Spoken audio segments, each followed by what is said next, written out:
I don't know where you may be in your story today. I don't know what secrets you may hold inside. But I want you folks here tonight to know, no matter where you may have been in your life or what you may have done, there's a Father in heaven waiting with open arms for you to come home to Him.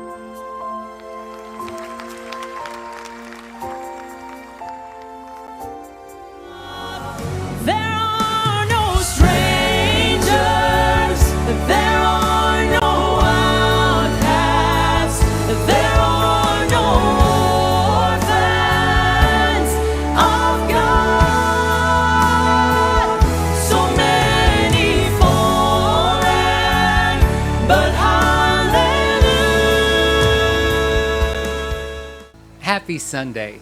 Welcome to Southern Gospel Sissy. I'm Justin Ryan, and today's episode features one of Southern Gospel's most progressive and innovative groups, the Talleys. Roger, Diane, and Kirk Talley, siblings, formed the Talley Trio in the late 1960s when they were children. They performed on a Virginia television show called Huff Cook Gospel Sing and recorded at least 2 albums. This led to Roger to work on a recording session for Tilford Salyer in 1974. Salyer recommended Roger to Claude Hopper, and he auditioned to play piano for the Hopper Brothers and Connie, which we discussed back in episode 1 of this series. In 1978, Roger tied the knot with Deborah Spraggs. At that time, his younger brother Kirk was singing tenor for the Hoppers. Kirk later joined the Cathedrals in 1979, and Deborah filled in for him with the Hoppers. Deborah continued to perform with the Hoppers for a few years until she took a break from touring to give birth to her daughter, Lauren.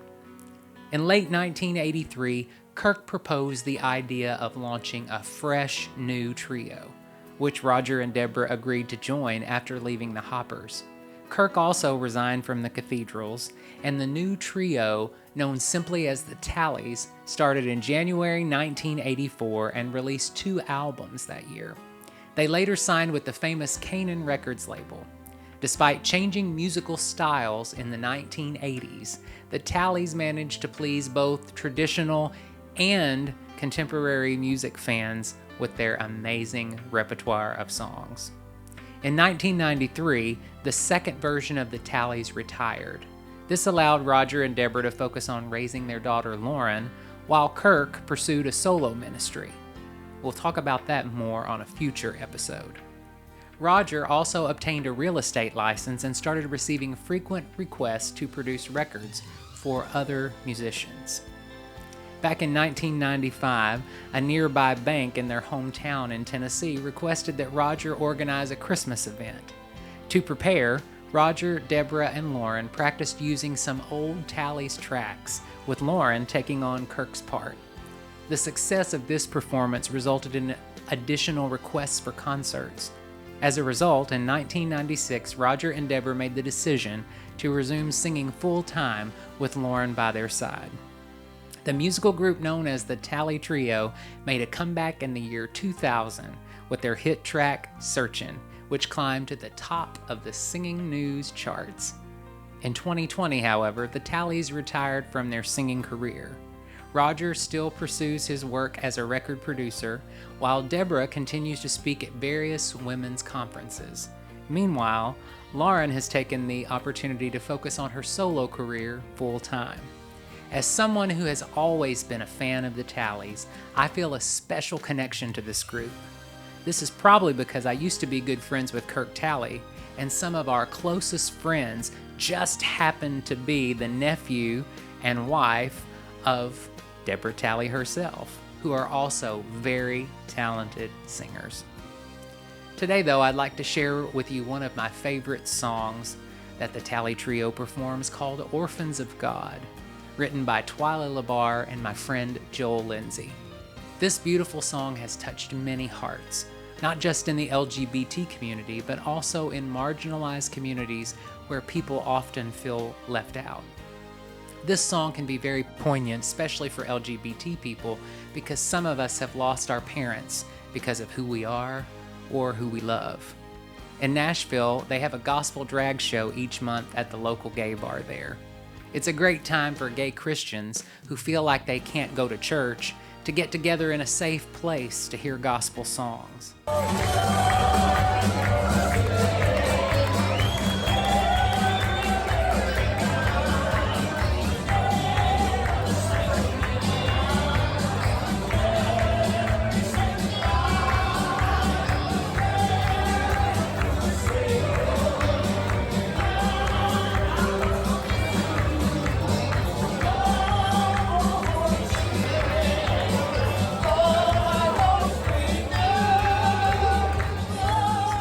I remember one night my good friend drag queen Kitty Kincaid came out and lip-synced Orphans of God as her performance.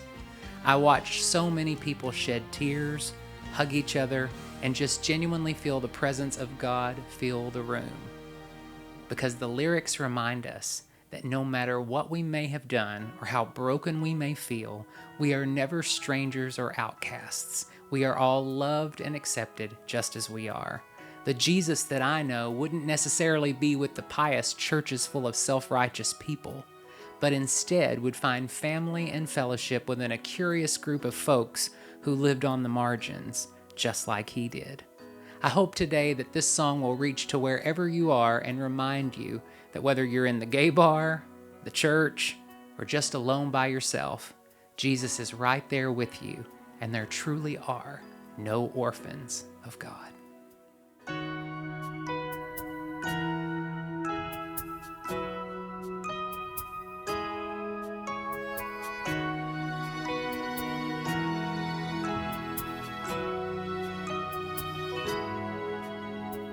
Who here among us has not been broken? Who here among us is without guilt or pain? So oft abandoned by our transgressions. If such a thing as grace exists, then grace was made for lives like this. There are no strangers, there are no outcasts, there are no orphans of God. So many fallen, but hallelujah, there are no orphans of God.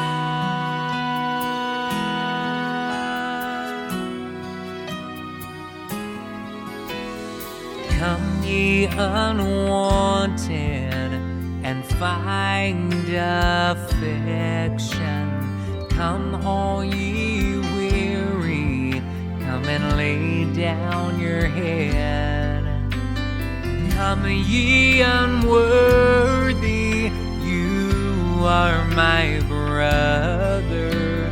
If such a thing as grace exists, then grace was made for lives like this. There are no strangers, there are no outcasts, there are no orphans of God.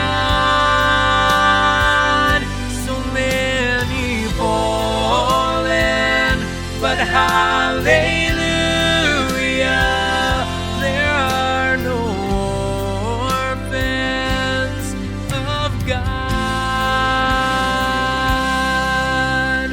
Oh, blessed Father, look down upon us.